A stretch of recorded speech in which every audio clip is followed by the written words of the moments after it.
সব সত্যিটা জানালে কি খুব ক্ষতি হয়ে যেত কি স্যার? কেন বললে না বলো? কেন আমার কাছ থেকে লোকালে কেন সত্যিটা বললে না তুমি আমাকে? ইন্দিরা, আমি তোমাকে সব সত্যি বলতাম, ট্রাস্ট মি। মানে তোমাকে সত্যিটা বলতে পারছিলাম না বলে আমি নিজেই ছটপট করছিলাম। কিন্তু কিন্তু কি কি কিন্তু ছি, তুমি আমাকে এতটা নীচ মানসিকতার ভাবো? না না ইন্দিরা, কি না কি না তুমি কি ভেবেছি তোমার সন্তানের কথা জানতে পারলে আমি কোনোদিনও তাকে মেনে নিতাম না? আমি যদি সত্যি জানতাম না যে তুমি অন্য কারোর সাথে ঘনিষ্ঠ, আমি কোনোদিনও তোমাদের মধ্যে আসতাম না, কোনোদিনও না। আমি আমি সর্বস্ব উজাড় করে তোমাকে। জানি ইন্দিরা, জানি। ধরবে না তুমি আমাকে, একদম ধরবে না। ইন্দিরা, ইন্দিরা, আমার কথাটা একটু বোঝার চেষ্টা কর। মানে পুরো জিনিসটা এত তাড়াহুড়োতে হয়েছে যে আমি নিজেই শকড হয়ে গেছিলাম। আমি বুঝতে পারছিলাম না যে আমি কি করব কি করব না। আর আমি কিন্তু এখনো জানি না যে এই বাচ্চাটা আদৌ আমার কি আমার না। আমি কিন্তু সত্যিই জানি না। Indira, please please please please আমার কথাটা একটু শোনো। দেখো ইন্দিরা, আমার অতীতের ব্যাপারে তুমি অনেক কিছু জানো না। মানে আমার কখনো মনেই হয়নি যে আমার অতীতটা তোমার সাথে ডিসকাস করাটা ইম্পর্টেন্ট। আর সেই জন্যই আমি তোমায় কিছু বলিনি ইন্দিরা। আসলে ইন্দিরা, যখন আমি লন্ডনে থাকতাম তখন অমৃতা মানে কৃষের মা, ওর সাথে আমার একটা রিলেশনশিপ ছিল। আমি এটা মানছি। প্লিজ প্লিজ প্লিজ আমার কথাটা একটু শোনো। আমরা লিভ ইন করতাম আর আমাদের মধ্যে একটা ফিজিক্যাল রিলেশনশিপও ছিল। ইন্দিরা, ইন্দিরা প্লিজ পুরো কথাটা আমার একবার শোনো প্লিজ।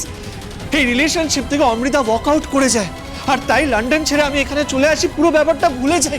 ট্রাস্ট মি, এটাই সত্যি। আর আজকের দিনে দাঁড়িয়ে আমি একজনকেই ভালোবাসি ইন্দিরা, আর সেটা তুমি। যেভাবে তুমি নিজের সর্বস্ব দিয়ে আমাকে ভালোবাসো, আমিও ঠিক একইভাবে তোমাকে ভালোবাসি।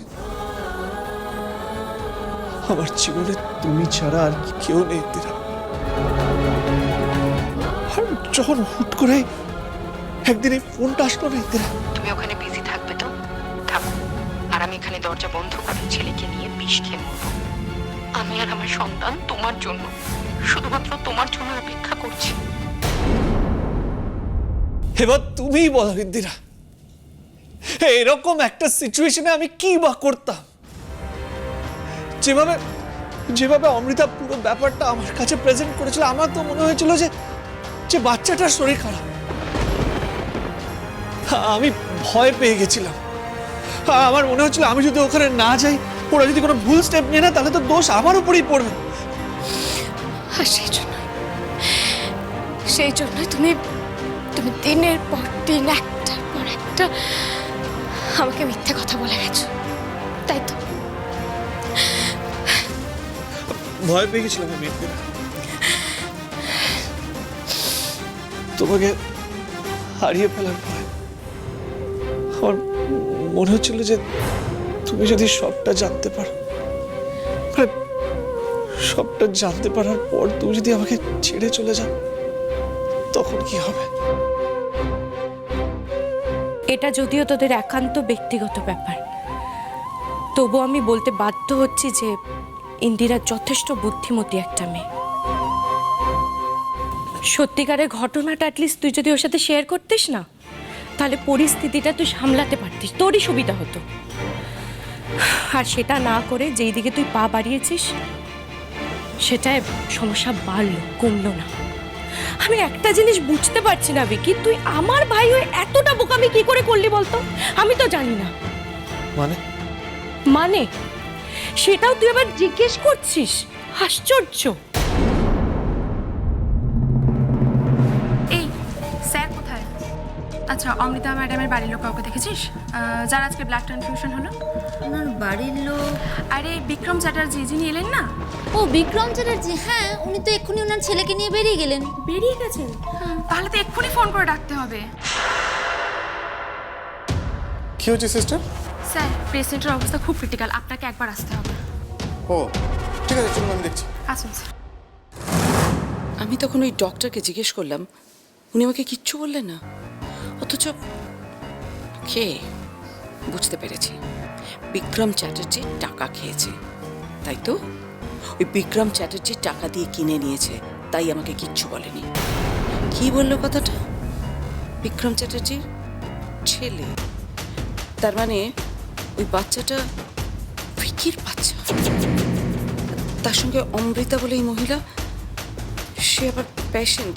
কিন্তু এই অমৃতাকে কি, না না, আমাকে এটা জানতেই হবে। আমি এটাও বুঝতে পারছি, ভিকি ইন্দিরাকে লুকিয়ে এখানে এসেছে। ইন্দিরা নিশ্চয়ই এসব কিচ্ছু জানে না, কিচ্ছু না। ভিকি, তোর কি হয়েছে বল না, কি হয়েছে? তোর বুদ্ধি শুধু লোপ পেয়েছে নাকি? আমি তো কিছুই বুঝতে পারছি না। আরে বাবা, যখন জানিস না বাচ্চাটা কে, তাহলে ওর দায়িত্ব নিতে গেলি কেন? ওই মেয়েটা বললো এটা তোর বাচ্চা, আর তুই মেনেও নিলি। আশ্চর্য। আরে বাবা, হতেও তো পারে যে অন্য কারোর বাচ্চা তোর ঘাড়ে চাপিয়ে দিল। হ্যাঁ ভিকি, এইভাবে কাউকে বিশ্বাস করিস না প্লিজ। আর ওই মেয়েটাকে আমার যথেষ্ট সন্দেহ হচ্ছে। আমি মেয়েটাকে বিশ্বাস করি না। ওর নিশ্চয়ই কোনো প্ল্যান আছে ভিকি। আই এম শিওর ওর কোনো প্ল্যান আছে। ও এতদিন কি করছিল তুই বল না, কি করছিল এতদিন? তুমি যে বললে ওই বাচ্চাটির মা হাসপাতালে ভর্তি, কি হয়েছে ওনার? Blood cancer. আজকে অমৃতাকে রক্ত দেওয়া হয়েছে, তাই ওর সাথে এখন কথা বলা যাবে না। কিন্তু ওইখানে ক্রিস ছিল। ক্রিস আমাকে দেখার পর আমাকে পাপা বলে ডাকে আর আমাকে আঁকড়ে ধরে। আর এটার পর যে আমি কি করব আমি নিজেই কিছু বুঝতে পারছিলাম না। কিছু না জেনে বলা উচিত না, তারপরেও বলছি। হতেই তো পারে ওই বাচ্চাটির বাবা হয়তো সত্যি সত্যি ভিকি স্যারই।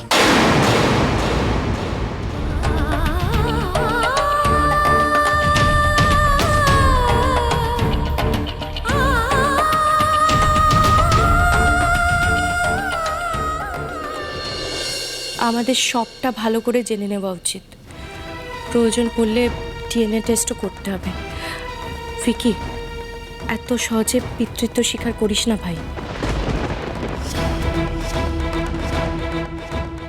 দিয়ে আমার খারাপ কি লাগছে জানিস? এত ছোটবেলায় ওই বাচ্চা ছেলেটাকে সম্পর্কের এই টানা পড়ানোর মধ্যে জর্জরিত হতে হচ্ছে। এটাও ঠিক যে অমৃতা ওকে আমাকেই ছোটবেলা থেকে বাবা বলা শিখিয়েছে, তাই হসপিটালে আমাকে দেখেও পাপা বলে আঁকড়ে ধরে। ওর মুখের দিকে তাকিয়ে না আমি ঘাবড়ে গেছিলাম।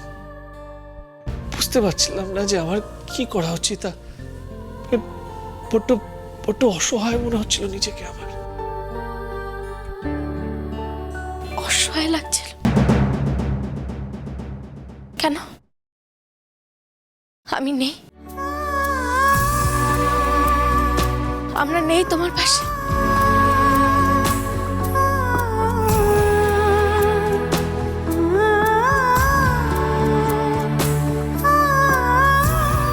ইন্দিরা, যদি ক্রিস সত্যি আমার ছেলে হয়, আমি চাই না বাবার অভাবে ওর জীবনটা নষ্ট হয়ে যাক। আমি ওর পাশে থাকতে চাই। I hope you understand. তবে আগে অমৃতা আর ডক্টরের সাথে কথা বলা দরকার। এত সহজে আমি সবটা মেনে নেব না। অমৃতার জ্ঞান ফিরুক, তারপর সবটা জানা যাবে।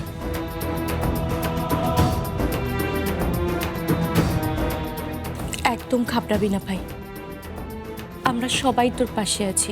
দেখবি সব ঠিক হয়ে যাবে। জাস্ট একটাই রিকোয়েস্ট, প্লিজ আমাদের কাছে কিচ্ছু লুকোস না, কিচ্ছু না।